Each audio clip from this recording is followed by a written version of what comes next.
नमस्कार. मी आपल्यासोबत आहे संपादक कृष्णा शेळके आणि आपण पाहत आहात केटी न्यूज मराठी.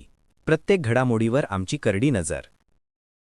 ताज्या अपडेट्स, जलद माहिती आणि 100% रिअल न्यूजसाठी फॉलो करा केटी न्यूज मराठी.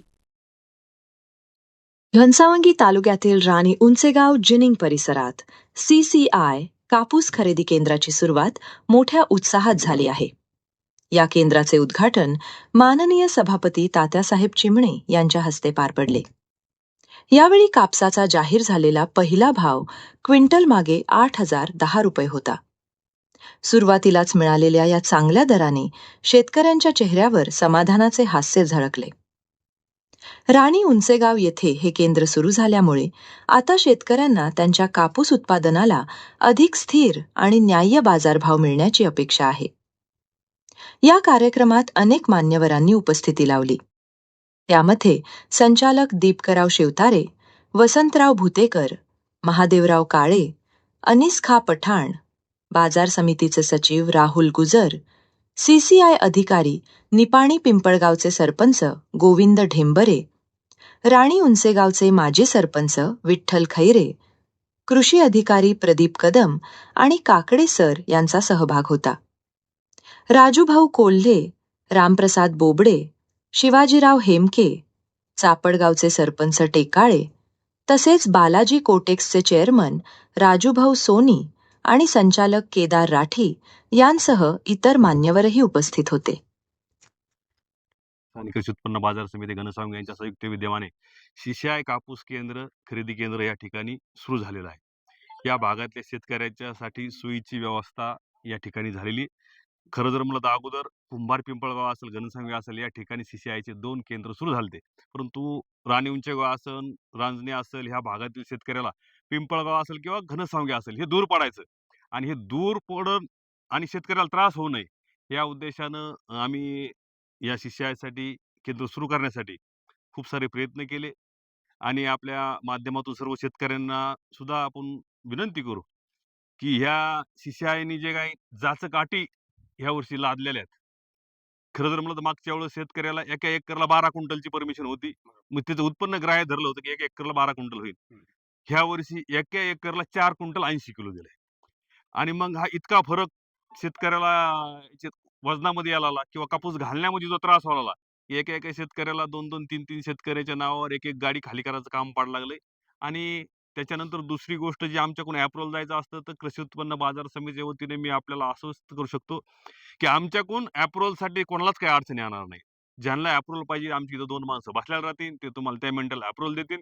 मी ग्रेडर साहेबाला पण सकाळी सांगितलं किंवा ज्या काही 2-4 दिवसापासून तक्रारी होत्या की आम्हाला स्लॉट सोडत असताना माहिती होत नाही, कधी पण स्लॉट ओपन होतोय.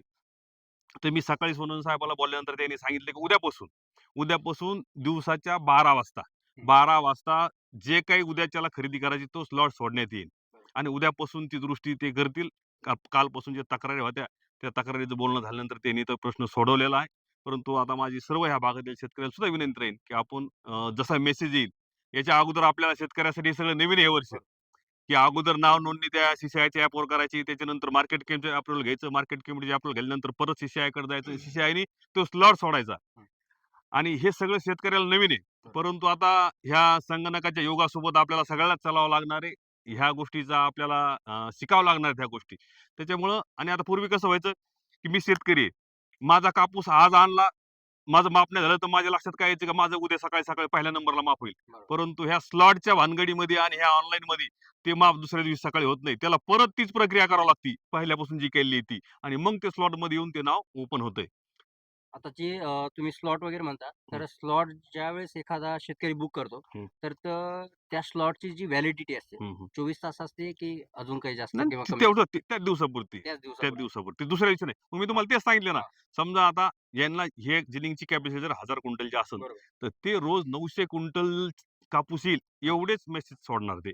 कारण अच्छा. त्याच्यात जर समजा 1000 सोडला आणि हं, काही समजा मशिनरीच्या म्हणा काही प्रॉब्लेम आला, हं. एखादं वाहन जर राहिलं ते दुसऱ्या दिवशी माफ होत नाही ते. बरोबर. त्याला परत प्रक्रिया पहिल्यापासून सारखी करावं लागते. म्हणजे शेतकऱ्यांची पण अडचण होणार हा नाही. अडचण आहे. आणि आता जो समजा ह्या जेनिंगचा जो रेट असणार आहे कापसाचा, हां. तो कशा पद्धतीने स्टार्ट होणार आहे किंवा कशा पद्धतीने शेतकऱ्यांसाठी नाही, फायदेशीर आता आपण असं? उद्घाटन केलं त्यावेळेस ग्रेडर साहेबांना बोलून त्यांनी 8,010 चा भाव पहिल्या ट्रॅक्टरला दिलाय. परंतु बरोबर. ते स्टेपल जे आहे, हां. त्या स्टेपल पाहून ते थोडंफार कमी जास्त थोडं जास्त नाही, हां. थोडंफार काहीतरी कमी जास्त होतंय. कमी जास्त. हं. तर जास्त आता नाही बरं. शेतकऱ्यांचं म्हणणं येतंय, की जसं आता तुम्ही सांगितलं CCI नुसार जो आपला एकरी जो आहे 4 क्विंटल राइट? हां, 480. 480. तर आता काहींची मागणी येते, की 5 किंवा 5 पेक्षा जर जास्त असेल तर आम्हाला सुद्धा त्या फायदा होईल. नाही, नाही. तर आम्ही तर म्हणतो ना, की हां. केंद्र सरकारने हे बंधनच घालायला नको होतं. हं. हे क्विंटलचं. कापूस काय कोणाला घरी तयार करता येत नाही. बरोबर. जो शेतकऱ्याकडे पिकल तोच इथे येईल. राइट. मग मी आणला माझा 25 क्विंटल असलं तरी मोजून घ्यायला पाहिजे, 50 क्विंटल असलं तरी मोजून घ्यायला पाहिजे. बरोबर. कापूस सरळ घ्यायला पाहिजे. त्याच्यामुळे त्यांनी ह्या अटी तर त्यांनी शिथिल करायला पाहिजे. हे ना ग्रेडरच्या हातात आहे ना कोणाच्या हातात आहे. हे डायरेक्ट केंद्राकडून ठरलेला विषय आहे. राज्यापुरता सुद्धा नाही आपल्या. हे संबंध देशभराचा विषय आहे. आता जी समजा तर CCI जसं तुम्ही सुरुवातीलाच बोलताना सांगितलं, की CCIची जी पद्धत आहे नवीन ती थोडी क्लिष्ट पद्धतीची हो. आहे, थोडी अडचणीची आहे. जे की आता शेतकरी आहेत, ऑनलाईन पद्धत वगैरे त्यांना खास करून माहिती नसते. तर त्यांच्यासाठी काही अडचणी होऊ शकतात का? आणि जर अडचणी झाल्या तर ही जिनिंग किंवा इथले जे कर्मचारी आहेत, त्यांना कशा पद्धतीने मदत अडचणी करू कसल्या? अडचणी शकतात? कसल्या? अडचणी म्हणजे ऑनलाईन करण्यासाठी किंवा जसं स्लॉट उपलब्ध आहे, स्लॉट उपलब्ध नाहीये. ते आता काहींना कळत नाही त्या गोष्टी. तर त्यासाठी इथं काही कर्मचारी वगैरे त्यांना मदत करतील हो, का? ऐका. कृषी उत्पन्न बाजार समितीचे 2 माणसं इथं राहणार. बरोबर. ज्यांच्या नोंदी करायच्या ह्या लोकांनी अगोदरच नोंदणी केल्या आहेत. हं, हं. जे काही करतात ते नवीन नोंदणी करतात. खरं जर म्हणलं तर सप्टेंबर, ऑक्टोबर मधल्या ज्या लोकांनी नोंदणी केलेली आहे, बरोबर. त्या लोकांचे अजून आपल्याकडे काही स्लॉटसाठी यासाठी आले नाहीत. पण आम्ही बाजार समितीच्या वतीने एक माणूस बसवलाय. रोज 100-150 लोकांना आम्ही फोन करतोय, मेसेज करतोय, की तुमचा कापसाची नोंदणी केली तुम्हाला आम्ही मेसेज सोडू, तुम्ही तुमचा कापूस घेऊन या. बरोबर. असं चालू आहे. हे पण आम्हाला एक फायदा देता येईल का साहेब त्याच्यामध्ये? समजा ज्या शेतकऱ्याने आज कापूस आणलाय आणि त्या शेतकऱ्याचा अचानक त्याच्या स्लॉटच्या नियमात बसला नाही म्हणा किंवा ते खाली झालं नाही. हं. मग परत परत त्याला जी प्रक्रिया करायची, हं. त्यांनी ती प्रक्रिया करताना परत दुसऱ्या किंवा तिसऱ्या दिवशी जाऊ नये. त्याच दिवशी त्याचा नंबर असावा. असं काही मार्केट कमिटी सुविधा करू शकते का? ते आपल्या जेणेकरून नाही, जेणेकरून मार्केट कमिटीच्या लक्षात तुमच्या कर्मचारी लक्षात येईल किंवा इथं 2 लोकं अगोदर आलेले आहेत.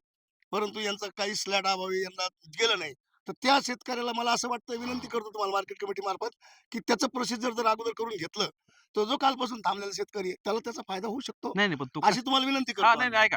थांबायची गरज पडणार नाही. समजा मी तुम्हाला आधीच काय सांगितलंय, की बाबा 900 क्विंटल जर खरेदी करायची, तर ते 800 क्विंटल इतकं वजन होईल. हं. तेवढ्याच लोकांना ते मेसेज करतात, तुम्ही घेऊन या म्हणून. आणि परतचं जे प्रोसिजर करायचं, हां.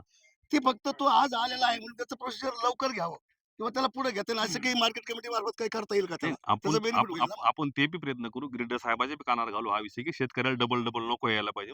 पण ठीक आहे, आता ही नवीन प्रक्रिया आहे. ह्याच वर्षी, पुढच्या वर्षी सगळे शेतकरी अपडेट राहतील त्यात, काही अडचण येणार नाही. आणि आता काळानुरूप आपल्याला बदललं पण पाहिजे. शेतकऱ्यांनी पण समजा हे सगळं अपडेट राहायला पाहिजे. चांगलं आहे उलट. चांगली गोष्ट आहे ही. ती CCIची CCI कापूस खरेदी केंद्रासाठी ती आता पूर्ण झालेली आहे.